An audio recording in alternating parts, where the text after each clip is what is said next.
student of Departmental of Medical Physics and Biomedical Engineering in Gono Vishwavidyalaya University, Savar, Dhaka, Bangladesh থেকে দেবজ্যোতি পাল প্রশ্ন করেছেন। ওনার প্রশ্ন হলো, সাষ্টাঙ্গ প্রণাম নেবেন মহারাজ। আপনার উনি একটি পোস্ট বা ওয়ালপেপার থেকে একটি উদ্ধৃতি দিয়েছেন। আপনার এই বক্তব্যটি এইরকম: তোমার যাবতীয় দোষ গুণের প্যাকেজ নিয়ে কৃষ্ণের পক্ষে হয়ে যাও। এই উক্তিটির তাৎপর্য বুঝতে পারিনি। যদি একটু আলোচনা করতেন তাহলে খুব ভালো হতো।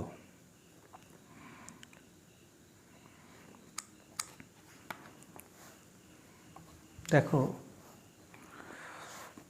আধ্যাত্মিক জীবনে বিভিন্ন বিষয়ে মানুষের কিছু ভুল ধারণা প্রাচীন কাল থেকে চলে আসছে, যা স্বামী বিবেকানন্দ কিছুটা ব্রেক করতে শুরু করেছিলেন এবং তারপর থেকেই ধর্মজীবনে, ধর্মজগতে একটু অন্য রকম নড়ে চড়ে বসা বা আধ্যাত্ম বেদান্তকে জীবনে সরাসরি দেখা, যা আগে থেকেই ছিল কিন্তু বিভিন্নভাবে কভার আপ হয়ে গেছিল,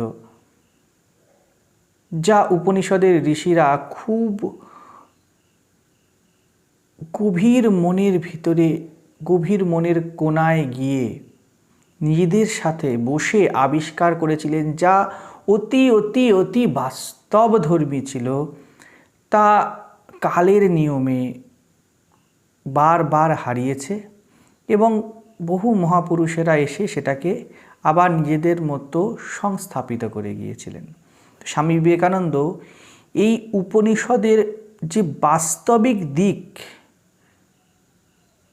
বেদের প্রাণ, আমাদের জীবনচর্যার যে দৃষ্টিভঙ্গি হওয়া উচিত, তা স্বামীজি নতুনভাবে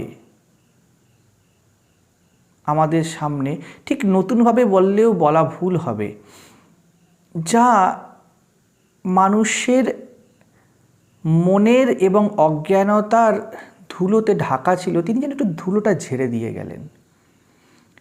তো ধর্ম মানে আগে কি ছিল? ধর্ম মানে ছিল বন, যে বনে থাকে। উপনিষদের আরেক নাম আরণ্যক। তো ধারণাই করে নেওয়া হলো যে অরণ্যে না গেলে, নিভৃতে না গেলে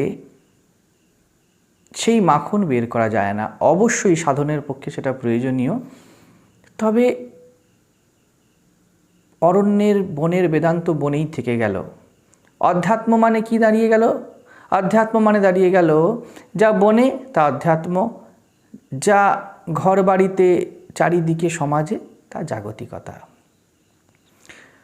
সত্য বলা ধর্ম হয়ে গেল, আর মুখে অসত্য, যা দৃশ্য, যা ঠিক নয়। তুমি ছেলেকে মেয়ে বললে তুমি মিথ্যে কথা বলছো, তুমি 500 টাকাকে 200 টাকা বললে তুমি মিথ্যে কথা বলছো। ধর্ম বা সত্য এইটুকুর মধ্যে সীমাবদ্ধ হয়ে গেল। অভয় ধর্ম হয়ে গেল, ভোগ অধর্ম হয়ে গেল, জীব হত্যা অধর্ম হয়ে গেল, আর জীব হত্যা না করা ধর্ম হয়ে গেল। ভোগ করা মানেই, কোনো জিনিসকে কনজিউম করা মানেই অধর্ম হয়ে গেল, আর সব কিছু ছেড়ে ছুড়ে দিয়ে এক সাইড হয়ে যাওয়া মানেই ধর্ম হয়ে গেল। তুমি মিষ্টি মিষ্টি ভালো ভালো শ্রুতি মধুর কথা বলাই ধর্মের অন্য নাম হয়ে গেল। আর তুমি যদি কোনো রকমের তিক্ত আচরণ বা তিক্ত উক্তি করো, তা অধর্ম হয়ে গেল।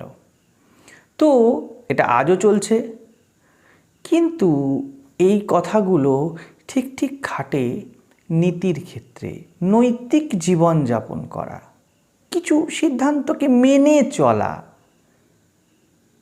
কিছু করা, মরালিটি, এইটুকুই ধর্মের পরিভাষা হয়ে থেকে গেল।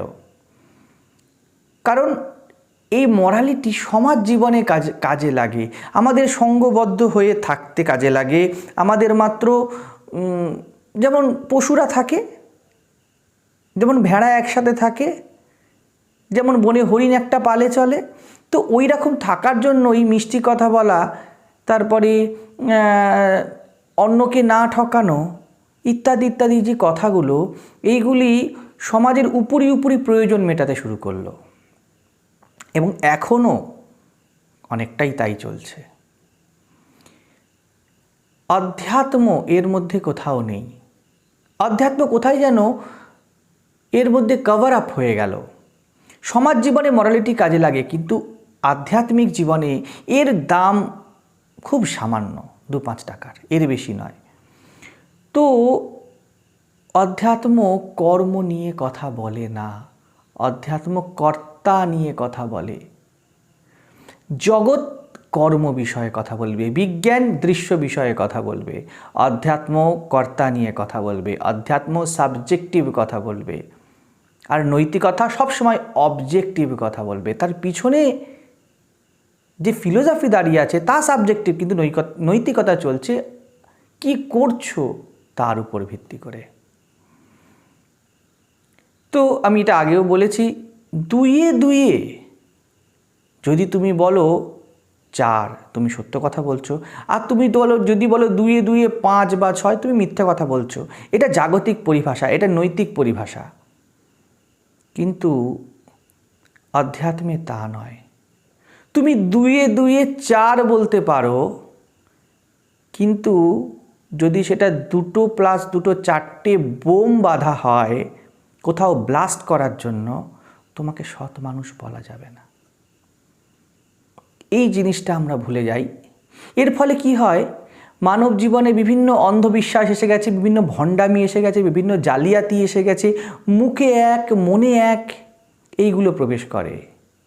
অধ্যাত্ম is not law of true extremes, but আমরা তাই মনে করি। সত্য মিথ্যার বিপরীত, ভালো মন্দের বিপরীত, পাপ পুণ্যের বিপরীত, টু এক্সট্রিমস। তো এরকম ইতিহাসে হাজার হাজার উদাহরণ দেখা যায় যেখানে ধর্ম এই পরিভাষাকে মেনটেন করে চলেনি, যেখানে সত্য, মুক্তি, জ্ঞান, যথার্থতা, জীবনের উদ্দেশ্য এই উপরি সত্যের পরিভাষাকে নিয়ে চলেনি। মহাভারতের আমি যে কথাটি বলেছিলাম তাতে মহাভারতের এক্সাম্পল নেওয়া হয়েছিল মাত্র। ধরে নাও, উদাহরণটা ধরে নিতে পারি, আমাদের জীবনে কিছু কাজ কি ধার্মিক বলে মনে করা হয়, ধার্মিক বলে ধরে নেওয়া হয়, যেমন কি ব্রহ্মচর্য পালন করা, যেমন কি অন্যের জিনিস না নেওয়া, যেমন দীক্ষা নিতে হবে, যেমন জব করতে হবে, যেমন দুইয়ে দুইয়ে 4 সত্য কথা বলতে হবে। এইসব কর্ম নীতি বা মরালিটির ক্ষেত্রে স্বামীজি এইটাকেই চ্যালেঞ্জ করে বলেছিলেন, প্রত্যেকেই বলে চুরি করিও না, প্রত্যেক পিতামাতা তার সন্তানকে শেখায়, কিন্তু কেন করিও না এই বিষয়ে তারা কিছু বলতে পারে না। এই কেনকে আবিষ্কার করে আধ্যাত্মিকতা, এবং আমরা এটা ভুলে থাকি। আমরা এইভাবে আধ্যাত্মিকতাকে দেখি না। পাণ্ডবরা সবাই বলে সত্য পথে ছিল। সত্য মানে কি ভাই? উদাহরণস্বরূপ ধরে নেওয়া যেতে পারে অজ্ঞাতবাসে পঞ্চপাণ্ডব দ্রৌপদী থাকে থাকে বহু বহু মিথ্যা কথা বলতে হয়েছে, তাই তারা সত্যবাদী নয়। যুধিষ্ঠির পাশা খেলায় আসক্ত ছিল, কথায় কথায় ভুলভাল প্রতিজ্ঞা করে বসত। পাশা খেলার সময় স্ত্রী যে পণ্য নয় এই সামান্য বুদ্ধি তার মাথায় এলো না। অর্জুন কর্ণকে বধ করেছিল যথেষ্ট অনৈতিকভাবে। দ্রৌপদী দুর্যোধনকে দেখে পরিহাস করেছিল। কর্ম হিসাবে যদি দেখা যায় অনেক ভুল ছিল তাদের মধ্যে। কর্ণের মধ্যে বহু সদ্গুণ ছিল, কর্ণের যথেষ্ট ত্যাগ ছিল, কর্ণের জীবনে বঞ্চনা থাকা সত্ত্বেও সে নিজেকে যথেষ্ট স্ট্রাগল করে দাঁড় করিয়েছিল, তার শৌর্য ছিল, তার দান ছিল, তার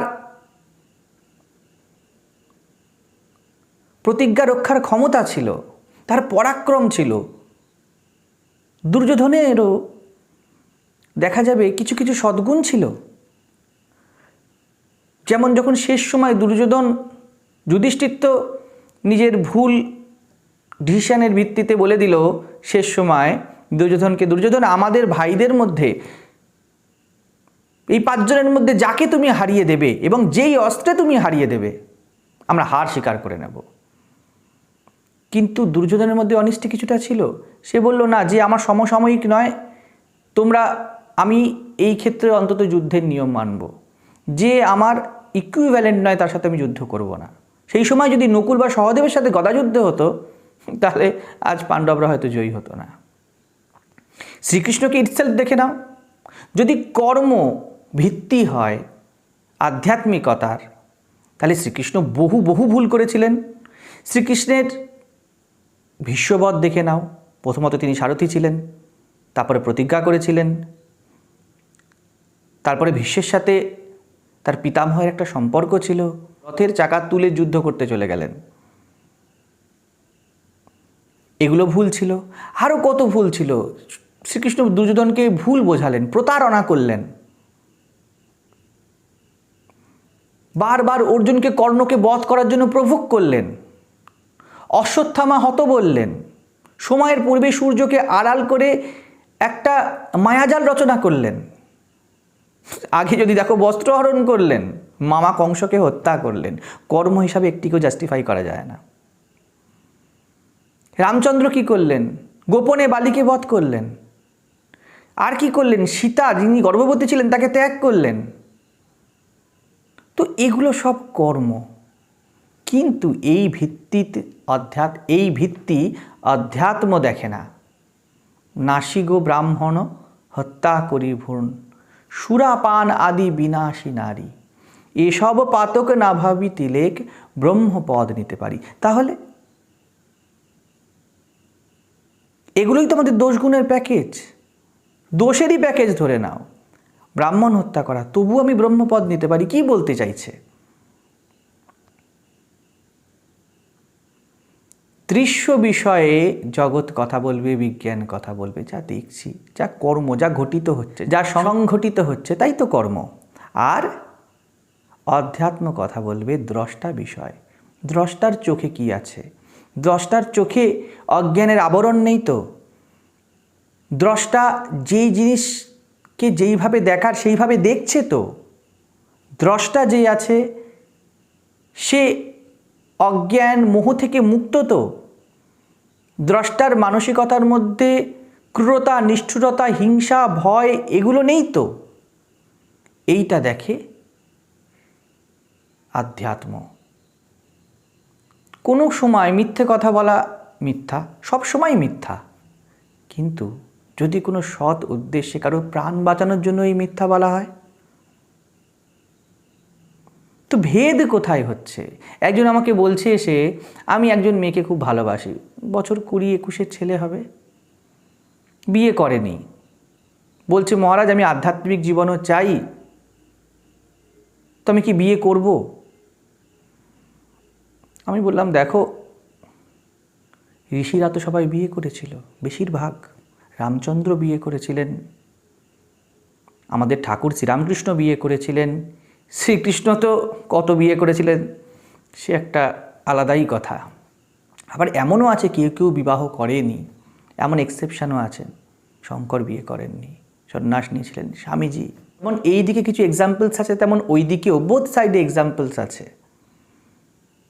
তাহলে এরা তো ব্রহ্মচর্য রাখেনি, তাহলে কথামৃতের কথার কি হবে? কথামৃত ভুল হয়ে গেল। তাহলে কৃষ্ণ তো চুরি করেছিল, মাখন চোর। কত লোকে দীক্ষা নিচ্ছে, দীক্ষা না নিলে শরীর শুদ্ধ হয় না, তাহলে প্রত্যেকেই তো জীবন শুদ্ধ ধরে নিতে হয়। জপ করে তো কত লোকের জাপিক এই অহং হয়ে যায়। সত্য কথা তো ঠাকুর নিজেই ভেঙেছিলেন, যিনি সত্যে প্রতিষ্ঠিত, তিনি যোগানন্দজির জন্য মিথ্যা কথা বলেছিলেন। তাহলে অধ্যাত্মের কাজ কি? অধ্যাত্ম কি বলতে চায়? আমি তাকে বললাম, দেখো, বিয়ে তো করবে, কিন্তু সঠিক মেয়েকে করো। কাকে বিয়ে করবে? এই কথা অধ্যাত্ম বলে। অধ্যাত্ম কথার অর্থ হলো বিবেকের জাগরণ। যা করছো তার সচেতনতা, তার বিহাইন্ড দ্য স্ক্রিন যে কর্তা আছে, সে কি সচেতন? সে কি অ্যালার্ট? সে কি অ্যাওয়ার? অধ্যাত্ম কর্তা নির্বাচন করে, কর্ম নয়। অর্থাৎ কৃষ্ণের হয়ে যাওয়া। এর কথার অর্থ কি? এই কথার অর্থ হলো কৃষ্ণে সমর্পিত হয়ে যাওয়া। আমার কর্তৃত্ব কৃষ্ণের মহত্বের সামনে সমর্পিত হয়ে যাওয়া। কি কর্ম করব তা নির্বাচিত নয়, কিন্তু কর্তা নির্বাচন হয়ে গেল। কর্তা কৃষ্ণের, কর্তা মহতের, কর্তা সত্যের, উদ্দেশ্য মুক্তির, উদ্দেশ্য নির্ধারণ হয়ে গেল। কিন্তু আমরা নর্মাল ক্ষেত্রে অধ্যাত্ম মানে দুই এক্সট্রিম, একই দণ্ডের, একই লাঠির দুই প্রান্তকে বুঝি। একদিকে কি অনধ্যাত্ম মানে কি? অনাধ্যাত্ম মানে হলো কাম থাকবে, ক্রোধ থাকবে, লোভ থাকবে। আর অধ্যাত্ম মানে কি? অধ্যাত্ম মানে হলো ব্রহ্মচর্য থাকবে, শান্তি থাকবে, নির্লোভ থাকবে। অধ্যাত্মের কাজ বাসনাকে নাশ করা নয়, বাসনাকে শুদ্ধ করে দেওয়া। কিন্তু সবাই কি চায়? আমরা সবাই কীরকম চাই জানো? আমরা চাই ডান দিক যাবো বা বাঁ দিক যাবো, এটা করব বা ওটা করব। কেউ চাইছে না আমার চোখ খুলুক, কারণ আমি যেদিকেই যাব তা হোঁচট খাওয়ায় পরিণত হয়ে যাবে যদি আমার চোখ না খোলা থাকে। অধ্যাত্ম বলে কর্তার জ্ঞান চক্ষু খুলে দাও, কর্তার জ্ঞান চক্ষু খুলুক। কর্তা যেন অচেতন না থাকে, কর্তা যেন মোহে আসক্ত হয়ে না থাকে। সচেতনতা আসুক, চৈতন্য আসুক। যে সচেতন, যার চেতনা জাগ্রত, সেই আধ্যাত্মিক। যার বিবেক জাগা, সেই আধ্যাত্মিক। বিবেকবানের, জ্ঞানীর, ভক্তের অস্তিত্ব মাত্র কল্যাণের কারণ হয়। কর্ম নির্বাচন নয় যে এটা করব কি ওটা করব। যখন জীবনে আন্ডারস্ট্যান্ডিং বা বোধ বা জ্ঞান আসে, তখন তোমার সেক্স করাও কল্যাণকারী। উদাহরণ ক্ষুদিরাম চট্টোপাধ্যায়, উদাহরণ সন্ত জ্ঞানেশ্বরের পিতামাতা, উদাহরণ স্বামী বিবেকানন্দের বাবা মা। যখন জীবনে তপস্যা আসে, তখনই মাত্র বীরেশ্বরকে পাওয়া যায়। বিবেকবান হয়ে স্ত্রী সঙ্গ করলেও তা কল্যাণকারী হবে। তখন তোমার উপস্থিতি কি? তোমার উপস্থিতি, তুমি হলে ইনস্ট্রুমেন্ট অফ ডিভাইন। কে চালাচ্ছে? যখন তোমাকে কৃষ্ণ, রাম, বুদ্ধ, চৈতন্য এই রকম মহত্তর জীবন বিবেকের পথে জাগ্রত অবস্থায় যখন তুমি থাকো, তখন তোমার অস্তিত্বই হয়ে যায় কি? পবিত্রতার হাতিয়ার স্বরূপ। তখন এই হাতিয়ার দিয়ে তুমি যাই করো তা পবিত্রই হবে, নির্বাচন করবার প্রয়োজন পড়বে না। জীবনের উদ্দেশ্য যদি মুক্তি হয়, তখন কামও জগতের পক্ষে মঙ্গলকারক হয়ে যায়। আবার এর উল্টোটাও হয়। যদি অবিবেকী পুরুষ উপরি আধ্যাত্মিক কর্মও করে, কারণ আমরা প্রত্যেকে নিজের দৃষ্টিতেই আধ্যাত্মিক বা বিষয়ী হই। আমি যদি অবিবেকী হই, আমি যদি জাগ্রত না হই, আমি যদি মহতের পথে, জীবনে মুক্তির পথে সমর্পিত না হই, তাহলে আমার দৃষ্টিতে তো আমি আধ্যাত্মিকই, কিন্তু তাও অমঙ্গলেরই অন্য রূপ হবে। যেমন দেখো না, তুমি যেমন আছো সেরকম অবস্থাতে বাড়ির মেয়েরা মন্দিরে গেছে, নাট মন্দিরে বসে যা গল্প চলছে তাতে কি হচ্ছে? নাম তো ভগবানের, স্থান ভগবানের, কর্মের নাম কি? কর্মের নাম হলো সৎসঙ্গ, চলছে অন্যই কিছু। দেখো না ক্লাবের পুজোগুলো কি হয়? নাম তো পুজোরই, আপাদমস্তক বলা হবে কালী পুজো, লক্ষ্মী পুজো, সরস্বতী পুজো, দুর্গা পুজো, কিন্তু ফলাফল কি হয়? কর্মের নামে কি চলে? কারণ কর্তা শুদ্ধ নয়, কর্তা জাগ্রত নয়। মায়ের যে ভাইরা ছিল, 5 জন ভাই, হিসাব মতো তারা সারদা মণির ভাই, তার রক্তের টান, কিন্তু কর্তা শুদ্ধ নয়। কর্ম হিসাবে তো তারা মুখুজ্জি বংশে ব্রাহ্মণের সন্তান প্লাস জগৎজননীর ভাই, কিন্তু কর্তা শুদ্ধ হয়নি।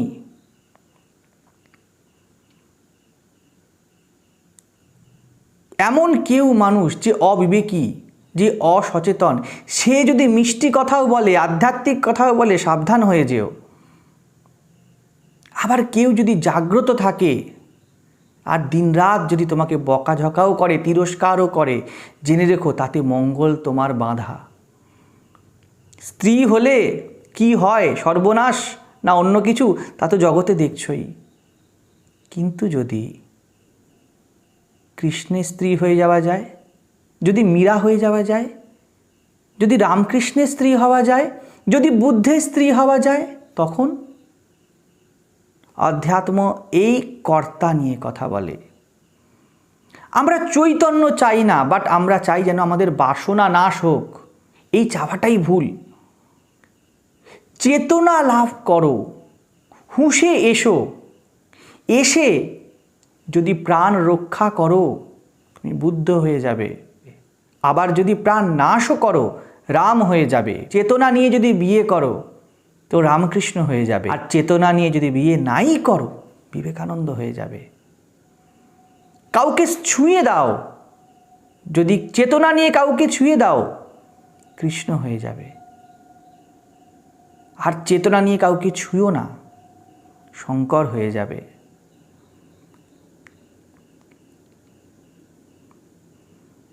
ঠাকুর সত্য স্বরূপ আমরা বলি। যদু মল্লিকের বাড়িতে গিয়ে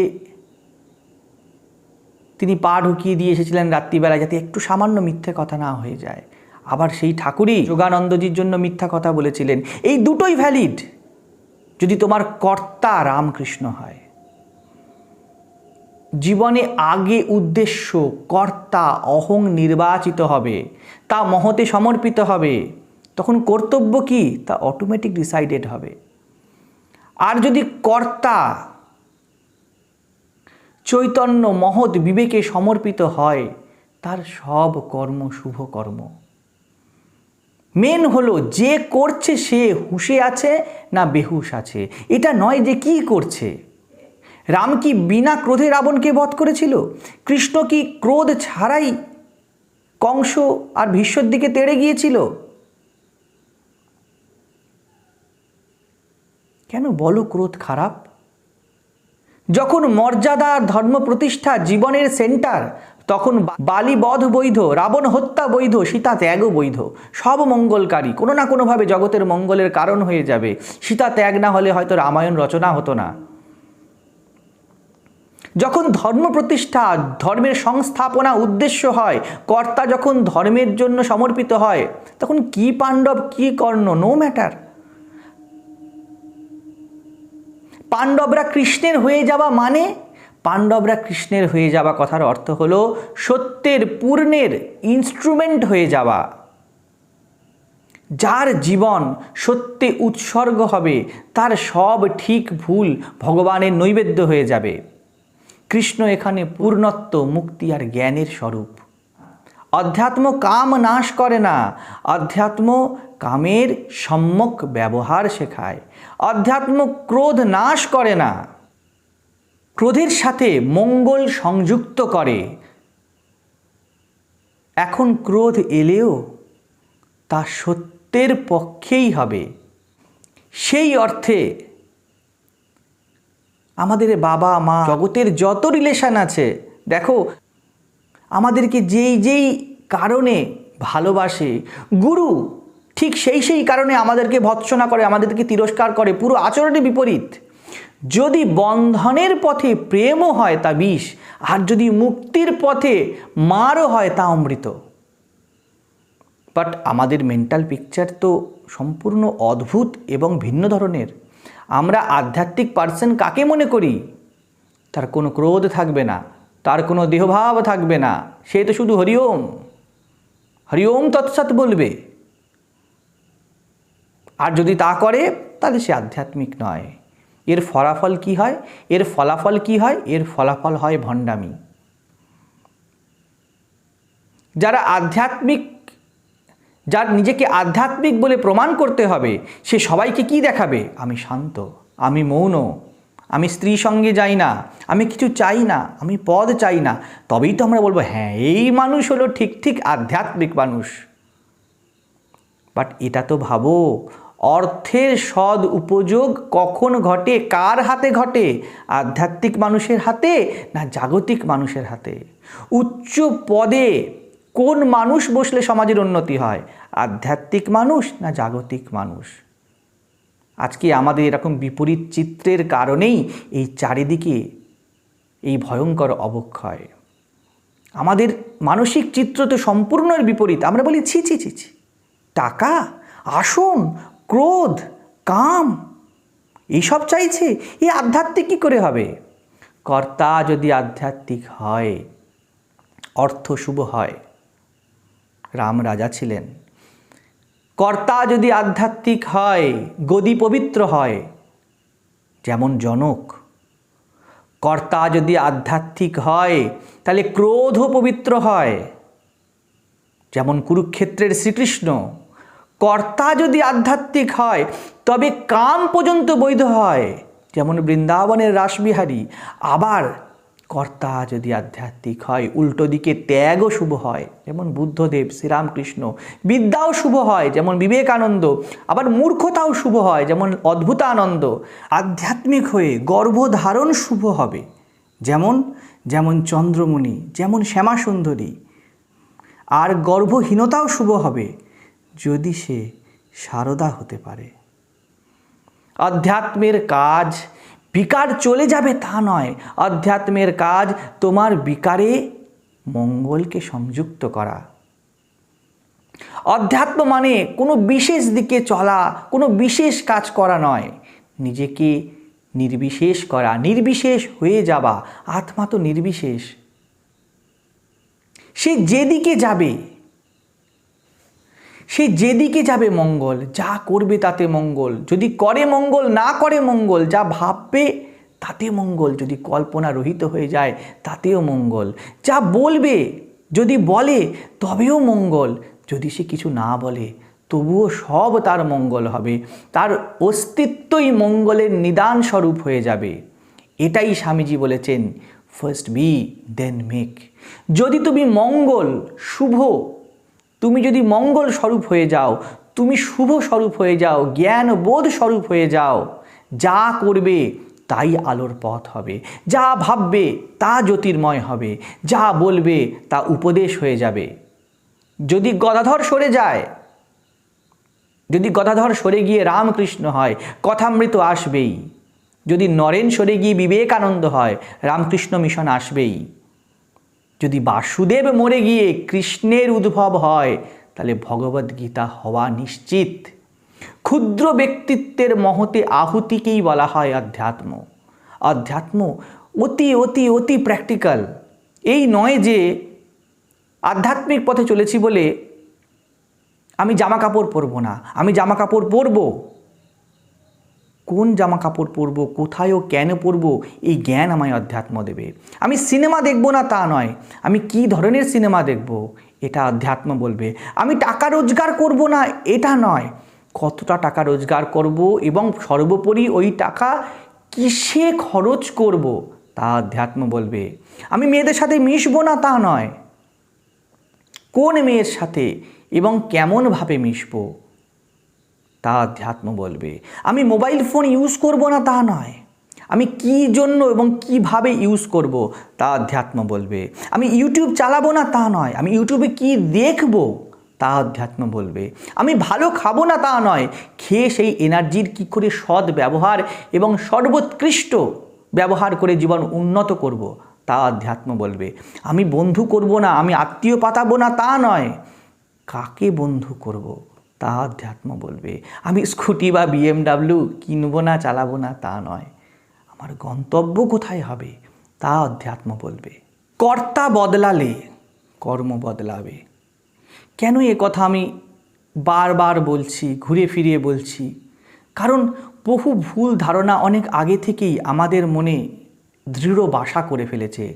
অধ্যাত্ম মানে সংসার ত্যাগ নয়, সংসার জীবনের অর্থ সংযোজন করা, তোমার জীবনের মিনিং আনা, অর্থহীনভাবে জীবন কাটানো নয়।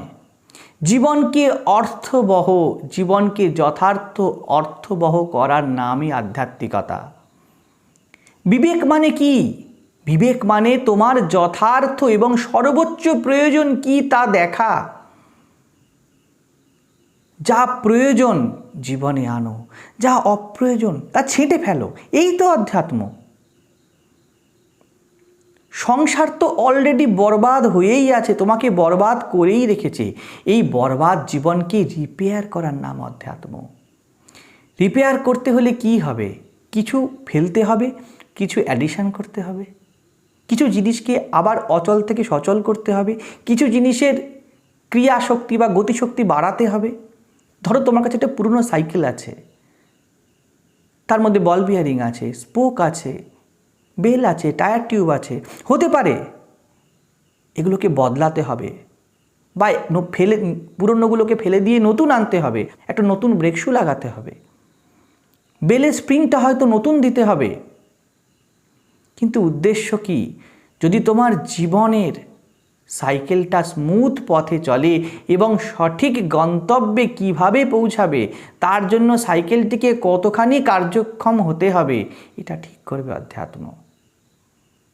আর এখানে কর্তা কি? এখানে কর্তা হলো তোমার গন্তব্য ঠিক আছে তো? যদি কর্তা ঠিক তো সব ঠিক। যদি কর্তা মুক্তির দিকে, সত্যের দিকে সমর্পিত হয়, তুমি যে সব গর্হিত কাজও মনে করো না, তাও কোনো না কোনোভাবে মঙ্গলকারক হতে পারে। কর্তা ঠিক হলে ইজিলি আমরা অনেক কাজ যা আমাদের জীবনে অপ্রয়োজনীয়, অপ্রাসঙ্গিক আমরা বর্তমানে বলে থাকি, আমরা নর্মালি বলে থাকি, তা আমরা এমনিই ছেড়ে দেব। কিছু কাজ থাকবে যা ছাড়া যাবে না, তাকে রিপেয়ার করে নেব। আর যা ঠিক আছে তা আমরা আরও এন্থু নিয়ে করব। এই তো অধ্যাত্ম। যা করছো করো, যে করছে সে যেন হুঁশে থাকে, সে যেন সচেতন থাকে, সে যেন মুক্ত থাকে। তো ধার্মিক হলে কৃষ্ণ ভক্ত হয় না। কৃষ্ণ ভক্ত যা করে তাই ধর্ম। তোমার দেহ মন কি? তোমার দেহ মনই হলো প্যাকেজ, এতে সব আছে। অনলি সবটা নিয়ে নিজের ক্ষুদ্র আমিত্ব ছেড়ে যদি আমরা কেউ একবার কৃষ্ণ, বুদ্ধ, রামকৃষ্ণ এরকম মহতের চরণে সমর্পিত হয়ে যাই, যখন আমি আমার আমিকে পরমকে দিয়ে দিই, তখন আমি পরমাত্মা হয়ে যাব। আর পরমাত্মা যাই করে তাই ধর্ম, তাই সত্য।